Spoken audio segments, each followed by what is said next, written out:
Hi folks, the Filipina P here, telling it like it is. Well, today I'm gonna be dropping truth bombs all over the place because I'm gonna deal with a very broad topic that includes themes from a lot of my previous videos. And I'm gonna use those themes to illuminate a very complex subject, the mind of the Filipina. And yes, of course, I know that all people are different, everyone's situations are different, and generalizations aren't going to describe every case. But in order to say anything about a broad topic, you have to generalize. And that's what I'm gonna do here, based on my knowledge of the women in my country and what makes us tick. I want my audience to understand more about the complicated creatures known as Filipinas. What are they like? Why are they like that? What do they expect? And perhaps most importantly, can you predict our behavior and make a long-term loving bond with us? But before I get started, I'd like to address one issue that really bothers me. I thought I'd make myself very clear, but perhaps it's time to restate the obvious one more time. When I released my video on sex pets, I got a lot of comments and still do get a lot of comments saying, "Why are you attacking foreigners? Filipinas scam people too."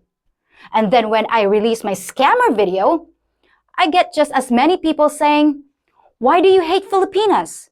Why don't you make a video about bad expats, huh?" Then I release a video clearly labeled comedy about funny restaurant habits, and I'm accused of attacking my own people. In case you hadn't noticed, I don't attack anyone except dishonest people. What you call attacking or complaining is what I call shedding light on something in order to change it. I'm all about progress, and when I see something that could be better than it is, I want it to change. If I see foreigners abusing Filipinas, I'll call them out on it. When I see Filipinas lying to foreigners to get money out of them, I'll show you that too. If I see harmful traditions in my own country, like having children as a source of income, or paying slave wages to vulnerable young women, I'm gonna speak out about it. Isn't that better than pretending everything here is perfect and just showing you pretty beach resorts instead? If you want a channel like that, you're free to start one of your own. But here on my channel, it's truth bombs away. So what does all this have to do with today's topic? Well, it seems like some people want to figure out whose side I'm on. But what they don't understand is that I'm just here to describe reality as I see it. The good, the bad, and the ugly. So with that being said, let's get right into the mind of the Filipina.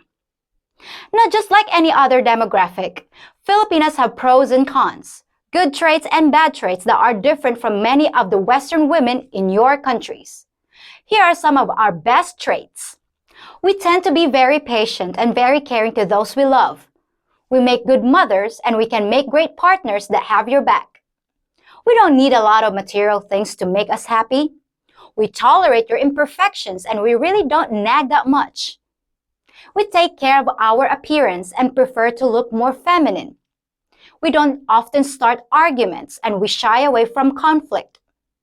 Most of us know how to cook. We're exceptionally resourceful and we don't waste money.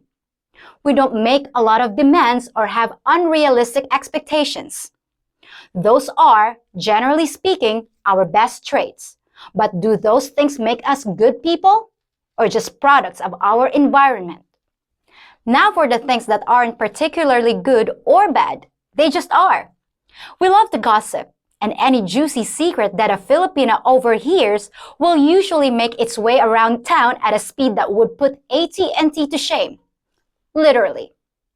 We have a wide range of educational levels, but I'm sorry to say that even if a Filipina finishes school, she's often still poorly educated in the things that matter, like financial planning and contraception. We're taught reading, writing, and arithmetic, but somehow we still don't learn much about the way things work, the big picture, and we often have a very narrow and simplistic view of the world. We're not particularly curious, unless it concerns what you've been up to. And we don't ask why things are the way they are. We just accept things, go with the status quo, and don't worry much about improving anything. We're also very superstitious, as I explained in my Myths and Legends video, which can be a source of fun and laughs, or it can become a pain in the ass, depending on how you look at it. But now, here are our worst traits. There are 3 negative things I hear over and over again when foreigners discuss Filipinas. That we have a problem telling the truth, that we're overly jealous, and that we often try to get money out of people.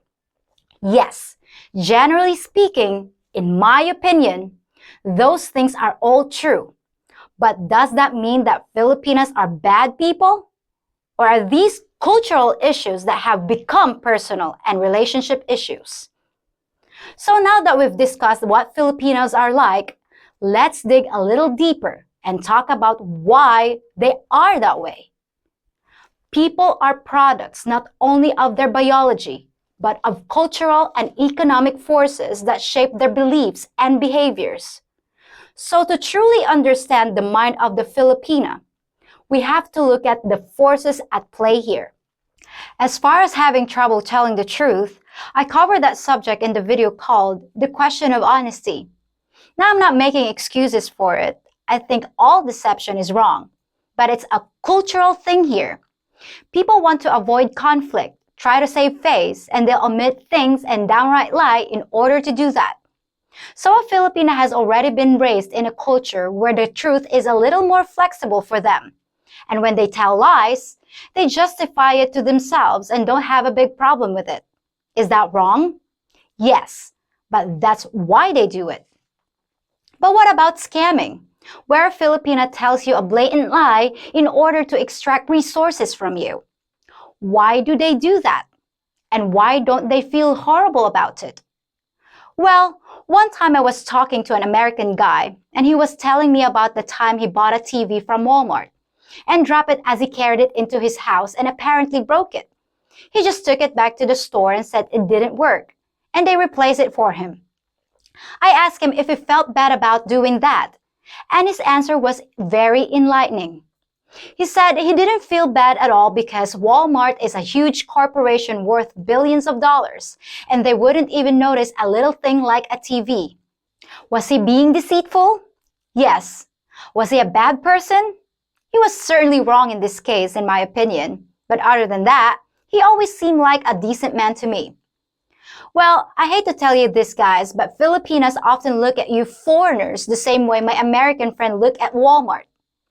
People here assume you're all rich, because by comparison, you usually are, even if you're only living on a modest pension. So the Filipina uses the same logic to justify her actions. You're the rich foreigner who'll never miss a few bucks. So if she has to tell you a little lie in order to get financial benefit from you, oh well, she can live with that. Is it wrong? Yes.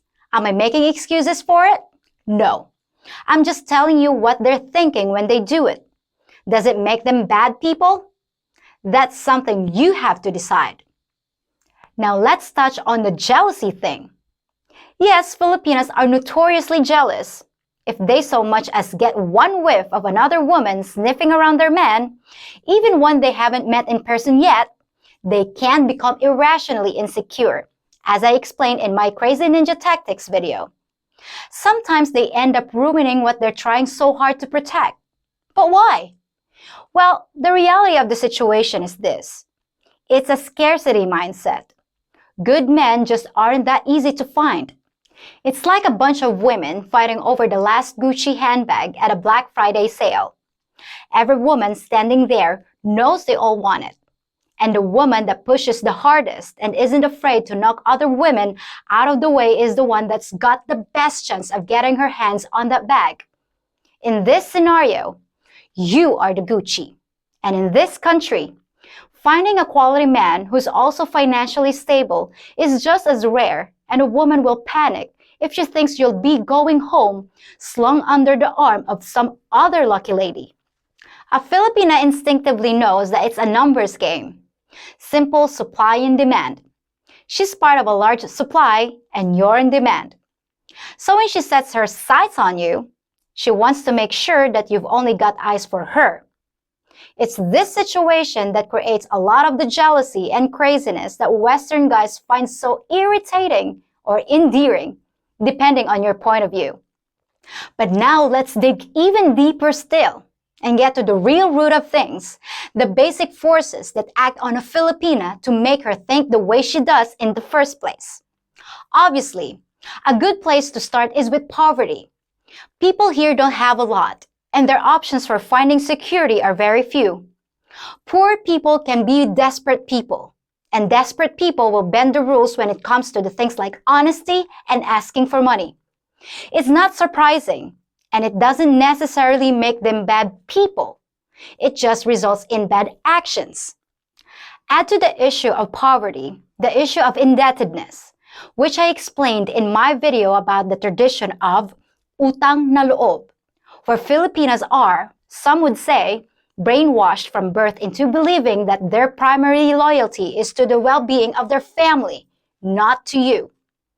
Even though she might naturally want to bond with you completely, her loyalties are split, making the situation more difficult for her. Another fundamental reason why Filipinas react towards men the way they do is the concept of magtira para sa sarili, which is a common saying here that means spare something for yourself.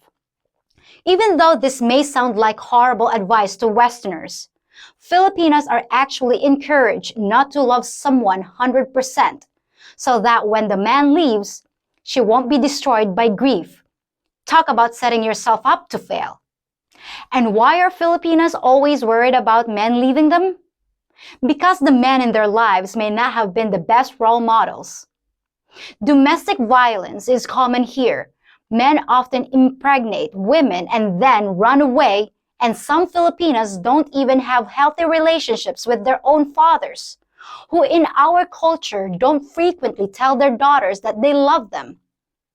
These forces of scarcity, poverty, and insecurity all combine into a toxic brew for many Filipinas, and it's one of the things that couples have to work their way through.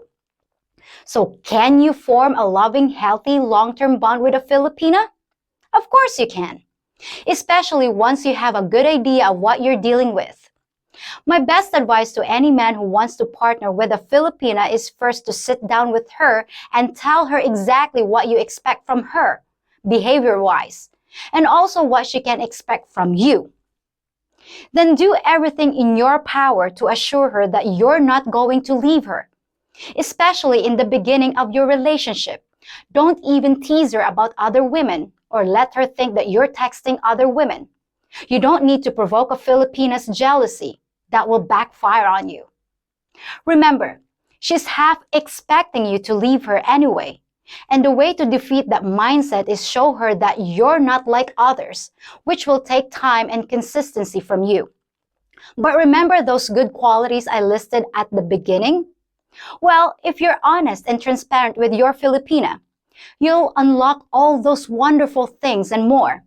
And listen to the men who have been married long-term to Filipinas who will tell you that we make some of the best partners a man can ever hope to have.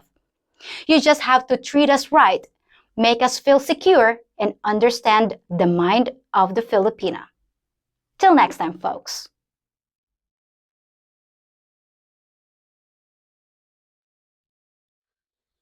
Just one last thing before you go.